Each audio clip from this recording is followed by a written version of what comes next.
minsan ang sarap nung marami kang iniisip, tapos di mo alam kung ano gagawin mo. Yung bigla ka na lang sasakay sa scooter mo, tapos ayan, magra-ride ka lang ng mabagal lang. Tapos titignan mo lang yung mga paligid, yung mga, ayan, katulad yan, yung mga restaurants, ganyan, bundok, ayan, Cafe Caterina. Tapos balik ka ulit doon sa harap mo, tignan mo na yung mga puno, yung mga ganyan, ganyan. Ang saya eh. Diyan ka makakapag-isip ng mga bagay na mga desisyon mo sa buhay, mga ano ba yung mga magiging pangarap mo pa. Kahit na katulad ko, may edad na ako at 55 years old. Yan, sarap lang nung bumabiyahe ka ng ganyan. Sobrang nawawala lahat yung mga stress, yung nare-relax ka, ganyan. Diba?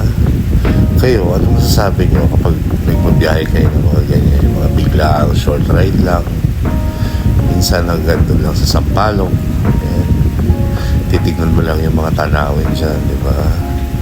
Ayan, dito medyo huminto ako dito kasi titignan ko yung itsura nung overlooking doon sa may Isaw House. Ayan, more or less parang medyo na memorize ko na nga yung mga kainan dito, yung mga spots na okay yung talaga yung tanawin, ganyan. Ito medyo pababa na to eh. Siguro nasa mga 500 plus above sea level na yan. 500 plus meters above sea level. Yeah, ganyan lang. Biyahe-biyahe. Lagay ka lang gasolina. Kasya na yun. Sa presyo ng gasolina ngayon, 300 pesos. Pwede na balikan. Sobra na yun eh. Ganyan lang. Relax lang. Pitik-pitik lang ng gas. Ayan. Silip-silip. Ayan. Diba? Mga lugar na Pranieto. Ayan. Magkanan dyan. Nandiyan ang BNK kung saan masarap yung budbud. Dahan-dahan lang. Steady lang. Actually, ang pag-ride naman, di mo naman habol talaga yung magmabilis ka at mag-banking dun sa mga kurbada. Masarap yung nararamdaman mo lang yung hangin, diba? Saktong takbo, 60. Pag medyo straight, tapos ka ng mga 70, 80, okay na yun. Kesa yung hataw ka ng hataw, diba? Mga disgrasya ka pa. Yun naman talaga yung purpose ng pagra-ride, hindi yung para birahin mo na birahin yung scooter mo or yung big bike mo, di ba? Ayan, yung bagong Cabsat. Tapos dito sa right yan yung unang Cabsat, which is hindi na rin ganun kalakas ngayon. Ito yung kasunod yan, yung may pababa na yun, malapit dyan sa marker ng Rotary. Pagka nandyan, meron pa yata dito bago eh, yung Chops and Brew ba? Basta ganun, something like that. Yan, sa right side meron chop bago dyan, hindi ko pa na-try. Kasi ito napakatagal na rin yan. Yan yung Chops and Brew pa yung tawag dyan. Tapos yan, dire-diretso. Pagkaliwa niyan, meron dyan dati parang coffee period. Then after niyan yata yung yung Yee's, which is napaka sikat ngayon.